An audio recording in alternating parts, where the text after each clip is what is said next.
আপনার কি মানসিক শান্তি নেই? মানসিক দিক দিয়ে আপনি অশান্ত, কিছুতেই মানসিক শান্তি পাচ্ছেন না, ভাবছেন কি করলে একটু মানসিক শান্তি পাবো, আমি আর কিছুই চাই না ভগবান, একটু শান্তি চাই মনের দিক দিয়ে। কোনো চিন্তা নেই, একটি ছোট্ট উপায় আপনি করুন।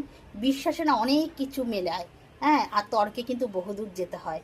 আপনার ঘরে যে বিগ্রহ আছে, ভগবানের বিগ্রহ, সেই ভগবানের শ্রীচরণে দেয়া অর্পিত যে পুষ্প আছে, পুষ্প তুলসী যেটা আছে, সেই পুষ্প তুলসী আপনি রোজ ঘুমানোর আগে সেই পুষ্পের ঘ্রাণ নিয়ে আপনি ঘুমাতে যান, দেখবেন আপনি মানসিক দিক থেকে অনেকটা শান্তি পাবেন। এবার অনেকে বলতে পারে যে আমার ঘরে যদি ভগবানের বিগ্রহ না থাকে, আমি যদি সেবা পুজো দিতে পারি না, এরকম অবস্থায় যদি আমি থাকি, তাহলে আমি কি করব? তাহলে তোমরা অবশ্যই কোনো শ্রীহরির মন্দিরে গিয়ে সেই মন্দিরে থেকে একটু সেখানকার যা সেবায়িত আছে তাদের কাছ থেকে চেয়ে নেবে চরণের ফুল তুলসী।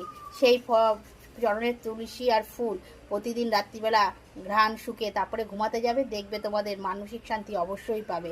এই দিদির এই ছোট্ট কথাটা শোনো, দেখবা তোমরা উপকৃত অবশ্যই হবে।